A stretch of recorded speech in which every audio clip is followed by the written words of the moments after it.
Hi hello welcome to news site Telugu channel. This is Paritala Murthy. So ముందుగా నా ఈ reviews ఆదరిస్తున్న మీ అందరికీ కూడా పేరు పేరున కృతజ్ఞతలు తెలుపుకుంటున్నా. సండే ఎపిసోడ్ వచ్చిందంటే అది పరమ బోరింగ్ డే అని చెప్పుకోవచ్చు. చాలా అంటే చుట్టేస్తున్నారు. ఇంకా దగ్గరకు వచ్చింది అనుకుంటున్నారా, లేదా ఎలాగో సీజన్ 8 ఫ్లాప్ అయిపోయిందని ఒక డిసైడ్ అయిపోయారో మనకు తెలియట్లేదు. కానీ ఇక చుట్టేసి టాప్ 5 పంపించేసి ఇంక పంపించేద్దాం, ఆ ఫ్యామిలీస్ వస్తే ఫ్యామిలీస్ మాట్లాడుకుంటారు, ఏదో ఒకటి చెప్పుకుంటారు, ఇట్లా ఖతం చేసేద్దాం కేల్ అన్నట్టుగా నాకైతే అనిపిస్తుంది. సో ఫస్ట్ మనం రివ్యూలోకి వెళ్ళిపోదాం. ఈ వీడియో తర్వాత మీకు నామినేషన్ లిస్ట్ వీడియో ఒకటి వస్తుంది. అలాగే హరితేజ వెళ్ళిపోయిన తర్వాత హౌస్లో డిస్కషన్స్ ఏం జరిగినాయి, ఎక్కువ ఫుడ్ గురించి మాట్లాడుకుంటున్నారు. సో అంతకుమించి ఏమీ లేదు. సో ఇంకా ఏమేమి డిస్కషన్స్ జరిగినాయి అనేది కూడా చెప్తా, బుల్లెట్ పాయింట్స్లోకి చెప్తాను.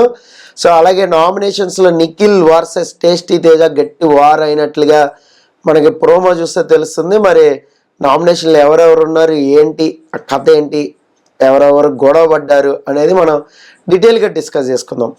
ఇక సండే బోరింగ్ డే సాగిపోయింది. ఫస్ట్ వరుణ్ తేజ్ వచ్చాడు. వరుణ్ తేజ్ సెలబ్రిటీ రావడం, సో వీళ్ళు జమ్మలక్కడి పంబ లాగా మారడం, సో మట్కా టైలర్ చూపించడం ఇది కూడా జరిగింది, అందరూ చూశారు.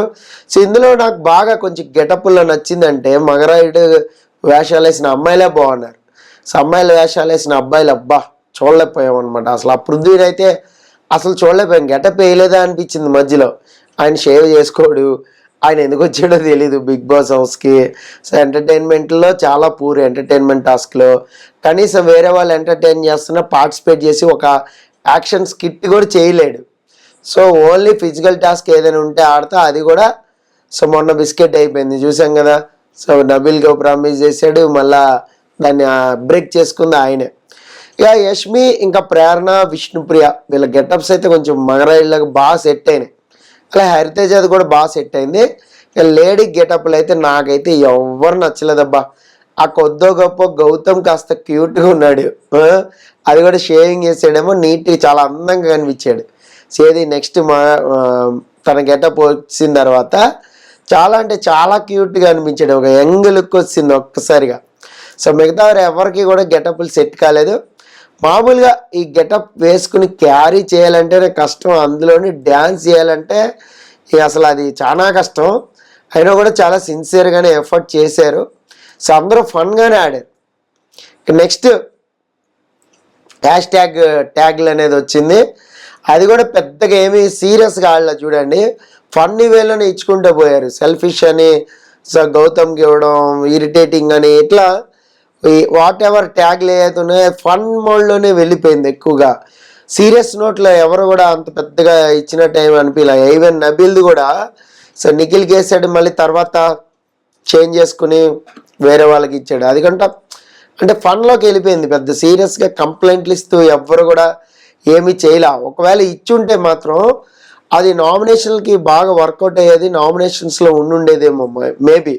సో తర్వాత చూసుకుందాం అనుకున్నారేమో నామినేషన్లో, కానీ ఇదైతే మాత్రం ఇవ్వాల. కానీ బ్యాడ్ లక్ ఏంటంటే హరితేజ వెళ్ళిపోయింది. యాక్చువల్గా నబిల్ ఎవిక్షన్ పాస్ ఇస్తాడేమో అనుకున్నారు, కానీ అంత లేదు, ఇవ్వడు. అది ఎందుకు అనేది కూడా చెప్తా నేను. నిజానికి ముగ్గురు ఉన్నప్పుడు నబిల్ని అడిగి ఉండాల్సిందే. కానీ బిగ్ బాస్ ఈసారి ముగ్గురుండే ఎలిమినేషన్ అనేది చేయలే ప్రక్రియ. ఆ శాండ్లో పెట్టినప్పుడు విష్ణు పృథ్వీ ఇద్దరిది కూడా సేఫ్ చేసి మరీ పెట్టారు. ఒకేసారి ఇద్దరు సేఫ్ అయ్యారు. అంటే ఇక్కడ బిగ్ బాస్ అలా కావాలని సెట్ చేసాడు చూడండి. అంటే పృథ్వీది విష్ణుప్రియ తీయాలి, విష్ణుప్రియది పృథ్వీ తీయాలి. ఏం బిగ్ బాస్ అసలు నువ్వు ఎందుకు ఇలాంటి గేమ్లు ఆడుతున్నావు అనిపిస్తుంది నాకు. ఇది కావాలని బిగ్ బాస్ సెట్ చేసాడా అని నాకు అనిపించింది. అంటే ఒకే బంచ్లో ఇద్దరు సేఫ్, అది నలుగురు ఉన్నప్పుడు. ఇప్పుడు ఒక 7 ఉన్నారు, 9 మంది ఉన్నారు, ఇద్దరిని సేవ్ చేస్తారంటే అది ఓకే. నలుగురు ఉన్నప్పుడు ఇద్దరిని చేయడం అంటే ఇంకో ప్రక్రియ లేదు, ముగ్గురుండే ప్రక్రియ లేదు, డైరెక్ట్ ఇద్దరే. సో ఇంకా అందులోనూ పృథ్వీ ఇంకా విష్ణుప్రియ లాస్ట్ వరకు యాక్చువల్గా యష్మి హరితేజ ఇద్దరు ఉండేసరికి ఏమైందంటే హౌస్మేట్స్లో ఒక టెన్షన్ స్టార్ట్ అయింది. సో హరితేజ ఉండేసరికి హరితేజ వెళ్ళిపోద్దా యష్మి వెళ్ళిపోద్దా అని చాలా ఎగ్జైట్మెంట్ ఫీల్ అయ్యారు. అప్పుడే యాక్చువల్గా హరితేజకు తెలిసింది ఎస్ నేనే వెళ్ళిపోవచ్చు అని ఖచ్చితంగా అనుకుంది. ఎలిమినేట్ అయిపోతానని అర్థమైపోయింది. ఎప్పుడైతే హరితేజ ఎలిమినేట్ అని తన చేతికి రంగు బయటికి తీసిందో అప్పుడు వెంటనే ప్రేరణ ఎగ్జైట్మెంట్ చూడాలి, గట్టిగా అరిచి అబ్జర్వ్ చేసారు లేదు, వెంటనే ఆగిపోయింది. అంటే అరిచేసింది అంటే యష్మి సేవ్ అవ్వాలని ఎంత బలంగా కోరుకుందో చూడండి. సో ఎవరండి మేము ఇద్దరం ఫ్రెండ్స్ కాదు, 10 ఏళ్ళ నుంచి విడివిడిగా ఆడదామని వచ్చా, నేను అవసరమైతే నామినేట్ చేస్తా, చేయండి, ఒకరికొకరు యుద్ధం చేసుకుని నామినేట్ చేయండి, అప్పుడు నమ్ముతారు జనాలు మీరు ఫ్రెండ్స్ కాదని. ఈ యష్మి సేవ్ అవుతుందా లేదా అనేది అందరూ కొంతమంది ఎగ్జైట్మెంట్ ఫీల్ అయ్యారు హౌస్లో. అయితే హరితేజ జర్నీ చూస్తుంటే ప్రేరణ కామెంట్స్ నెగిటివ్ చేసే అని హరితేజకు అర్థమైంది. ఖచ్చితంగా హరితేజ అనుకుని ఉండొచ్చు ఇది కేవలం ప్రేరణ వల్లే నేను ఎలిమినేట్ అయిపోతున్నానేమో అనే ఫీలింగ్ కూడా కలగచ్చు. కానీ కాదు, యాక్చువల్గా ప్రేరణ ఒక్కదాని వల్లే హరితేజ వెళ్ళిపోయింది అనేది కాదు. మనకు తెలిసి ఎందుకు వెళ్ళిపోయింది అనేది, అక్కడ క్లాన్ నుంచి ఇక్కడికి సమాచారం ఇవ్వడం, ఇక్కడ క్లాన్ నుంచి అక్కడ గేమ్ ఆడడం, ఇది మెయిన్ దెబ్బ కొట్టింది. బ్యాక్ వెళ్ళి ఎవరి పర్సనాలిటీ ఏంటి, ఎవరు ఎలా గేమ్ ఆడుతున్నారు, ఎవరి ఇంటెన్షన్ ఏంటి అనేది డిస్కస్ చేయడం, అది కూడా గేమ్ని దెబ్బ కొట్టింది. ఇక్కడ వాళ్ళ స్ట్రాటజీ గురించి అక్కడ సమాచారం ఇవ్వడం, ఇక్కడ వీళ్ళ స్ట్రాటజీల గురించి అక్కడ మాట్లాడడం, మెయిన్ ఇదే కొట్టింది హరితేజ గేమ్ దెబ్బ. ఇక సీజన్ 1లో టాప్ 5 ఇన్ఫ్యాక్ట్ టాప్ 3 అనుకోవచ్చు. హరితేజ టాప్ 3లో ఉండి ఇప్పుడు హరితేజ అసలు టాప్ 5లో లేదంటే చూసుకోండి. అప్పుడు అందరూ కూడా అంతగా లైక్ చేశారు, కారణం తన గేమ్ వల్ల. అప్పుడు పెద్ద పెద్ద హేమీలతో గేమ్ ఆడింది హరితేజ. సో చాలా జెన్యున్గా గేమ్ ఆడింది అప్పుడు. అంటే ఓపెన్ దిల్సే అంటారు కదా, దిల్సే ఆడింది. టాస్క్ వస్తే ఒక రాక్షసులాగా ఆడేది. అప్పుడు మీకు చైర్ టాస్క్, బెలూన్ టాస్క్ కానీ, ఫ్యాన్కి ఎదురెళ్ళి ఆడే టాస్క్ కానీ బ్రహ్మాండంగా ఉంటుంది టాస్క్. ఆ టాస్క్లు కానీ చాలా బాగా ఆడింది. ఇంకా గుర్తుంది నాకు. అంటే చూడండి, పర్ఫార్మెన్స్ వైజ్ కూడా బ్రహ్మాండంగా ఉంది హరితేజది అప్పుడు. సో నామినేషన్స్లోకి వచ్చినప్పుడు కూడా బ్రహ్మాండంగా సేవ్ అయ్యేది అప్పుడు. కానీ ఇప్పుడు మాత్రం ఎలిమినేట్ అయిపోయింది. ఫస్ట్ రావడమే ప్రేరణతో పెట్టుకుంది. అలాగే ఎపిసోడ్స్ చూడకుండా పృథ్వీని నామినేట్ చేయడం, పృథ్వీ లాక్ చేయడం, ఆ తర్వాత అవినాష్ అదే పాయింట్ని ట్రిగ్గర్ చేసి మీరు మరి రోహిణికి చెప్పారు కదా నేను చూసి వచ్చానని, మరి ఇప్పుడు చూడలేదంటున్నారు ఏంటని, ఇలా హరితేజ గేమ్ని బయట పెట్టడం అనేది జరిగింది. దీంతో హరితేజకి బాగా బ్యాడ్ అయింది. ఎవ్వరు కూడా ఎపిసోడ్స్ చూసి ఇక్కడికి రారు, వైల్డ్ కార్డ్ వచ్చిన వాళ్ళు కూడా రాలేదు అని తేల్చేసాడు అవినాష్. పూర్తిగా చూస్తే టాస్కులు చెప్పండి అన్న చోట లాక్ చేశారు. అప్పుడు హరితేజ ఫ్లిప్ అయిపోయింది, మనందరికి కూడా తెలుసు. అలాగే కిల్లర్ గర్ల్స్ నామినేషన్ అప్పుడు కూడా నామినేషన్ ఎంచుకున్న పద్ధతి, వాళ్ళని సేవ్ చేసిన పద్ధతి నచ్చలా. చాలామంది ఆడియన్స్ ఎగెనిస్ట్ అయ్యారు. అక్కడ ప్రేరణకి బాగా ప్లస్ పాయింట్ అనేది వచ్చింది కిల్లర్ గర్ల్స్ విషయంలో. సింపతి వర్కౌట్ అయిపోయింది. ఎక్కువసార్లు క్యాప్ తీసుకుని హరితేజ సేఫ్ అయిపోవడం వల్ల, బట్ సేఫ్ అయిందా అవలా చూడండి, స్వాపింగ్లో మళ్ళీ వచ్చింది.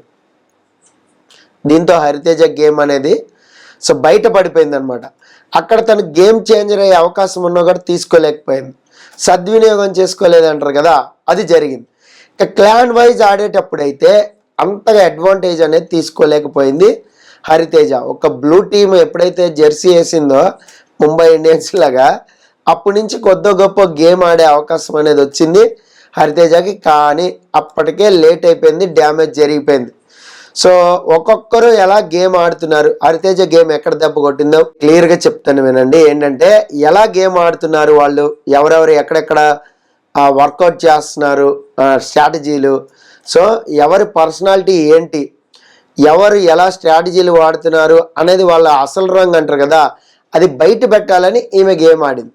అందుకే నబిల్ రివెంజ్ గేమ్ అని, టేస్టీ తేజ అన్ని నువ్వు బయటగా చెప్పేస్తావు, దానివల్ల నాకు ఎఫెక్ట్ అవుతుంది, వేరే వాళ్ళు ఇన్ఫ్లుయెన్స్ అవుతున్నారు అని చెప్పి ఇలాగా. అలాగే ప్రేరణ కన్నింగ్ గేమ్ అని చెప్పి చాలామంది ముసుగులు తీయాలి, అందుకే ముసుగు టాస్క్ ఇచ్చారేమో మేబీ వెళ్ళిపోయేటప్పుడు. చాలామంది ముసుగులు తీయాలనుకుంది, కానీ బిగ్ బాస్ మాత్రం మెయిన్ డోర్ తీసాడు, వెళ్ళిపోయింది. సో లాస్ట్ టైం ఏంటంటే ఏదో ఒక పాయింట్ ఆఫ్ వ్యూలో హరితేజ సేవ్ అయింది, కానీ అప్పుడే ఎలిమినేట్ అయిపోవాల్సింది. బట్ అప్పుడు డేంజర్ జోన్లో ఉంది, కానీ ఇప్పుడైతే లీస్ట్లో ఉంది, ఎలిమినేట్ అయిపోయింది. ఇందులో ఒక్కసారి హరితేజ కావాలనే ఆడియన్స్ ఓటు వేయకుండా, అంటే ఆడియన్స్ ఎప్పుడు కూడా ఒకళ్ళని వెళ్ళిపోవాలని చాలా ఇదిగా ఓటింగ్ అనేది జరగదు, కొన్ని విషయాల్లోనే జరుగుతుంది. అది హరితేజ విషయంలో కూడా జరిగింది. ఆడియన్స్ కావాలనే పంపించేశారా అన్నట్టుగా కూడా అయింది. హరితేజ వెళ్ళినందుకు చాలామంది ఆనందపడ్డారు కూడా. సో మరి హరితేజ ఎలిమినేషన్ మీకు ఎలా అనిపించింది ఏంటి అనేది కామెంట్ బాక్స్లో కామెంట్ చేయండి. ఇంకా హరితేజ వెళ్ళిపోతూ నిఖిల్ని ఎమోషన్స్ చూపించు అని ఒక హింట్ ఇచ్చి వెళ్ళిపోయింది. ఆ హింట్ ప్రభావమే తేజ మీద అరవడం. సో అలాగే మిగతా వాళ్ళలో కూడా పెద్దగా డ్యామేజింగ్ స్టేట్మెంట్స్ అయితే ఏమి ఇవ్వాల. సో పాజిటివ్గానే చెప్పింది అందరికి కూడా. ఆల్మోస్ట్ ఎవరిని బ్యాడ్ చేసి వెళ్ళిపోవాలన్న ఇంటెన్షన్తో వెళ్ళిపోవాల. క్లియర్గా నబీల్ తన కోసం ఎవిక్షన్ ప్రీ పాస్ వాడడు అని తనకు బాగా తెలుసు. ఎందుకంటే సో నబీల్ మెగా చీఫ్ అవ్వకుండా అడ్డుకుంది హరితేజనే కదా. నబీల్ కూడా యష్మి సేవ్ అవుతుందిలే, హరితేజ ఎలిమినేట్ అయిపోతుందిలే అనుకుని ఉండొచ్చు. మేబీ ఒకవేళ పృథ్వీ ఉండుంటే థర్డ్ పొజిషన్లో ఖచ్చితంగా వాడేమో నబీల్. కానీ నీ షీల్డ్ నెక్స్ట్ వీక్ నేను అవసరమైనప్పుడు వాడతా అని ఒక స్టేట్మెంట్ ఇచ్చాడు కాబట్టి తన డెసిషన్కి రెస్పెక్ట్ ఇచ్చారు. దీంతో హరితేజకి ఆ ఛాన్స్ కూడా లేకుండా పోయింది. ఇంకా తన కోసం ఎలాగో వాడు నబీల్ ఎవరి కోసమైనా వాడతాడని నేను అనుకుంటున్నా. లేదు అంటే నెక్స్ట్ నబీల్ నామినేషన్లోకి రావాలి. నబీల్ నామినేషన్లోకి వచ్చినప్పుడు ఒక డబుల్ ఎలిమినేషన్ అనేది జరగాలి. జరిగినప్పుడు చెప్తారేమో మేబీ. మెగా చీఫ్ అవ్వకుండా అడ్డుపడింది కాబట్టి హరితేజకి ఇవ్వడం, ఆ విషయం హరితేజకి తెలుసు. అందుకే రివెంజ్ గేమ్ అనేది ఆ డైలాగ్ కూడా అంది కాబట్టి అది కూడా ఆ రివెంజ్ కూడా ఉంటుంది నబీల్కి. సో ఆ ఎక్స్పెక్టేషన్ అనేది లేదు. సో అది జరిగింది. సో హరితేజ ఎలిమినేషన్ మీకు ఎలా అనిపించింది అనేది కామెంట్ బాక్స్లో కామెంట్ చేయండి. అలాగే nomination list coming soon. Okay, this is Paritala Murthy signing off. By by.